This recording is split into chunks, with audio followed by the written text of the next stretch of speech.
ఎందుకు ఇలా జరుగుతుంది? ఈ ప్రయాణం నాలో ఎన్నో మార్పులు తీసుకొచ్చింది. చాలా కోల్పోయాను అనిపిస్తుంది, కానీ ఏం కోల్పోయానో అర్థం కావట్లేదు. అవసరం లేకుండా అబద్ధం చెప్పాల్సి వస్తుంది.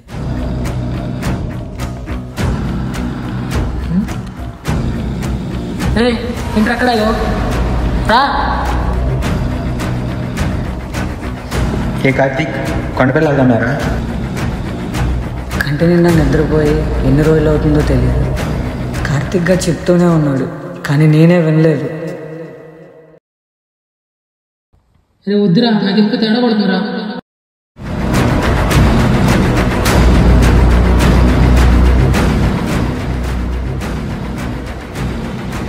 నా కళ్ళలోకి వస్తుంది ఎవరో. నాకు ఈ ఇంటికి సంబంధం ఏంటి?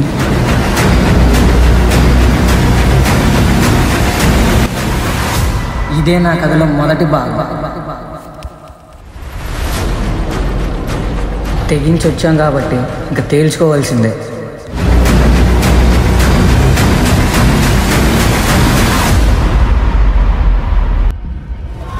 ఆ ఆత్మకు నా నుంచి ఏం కావాలి?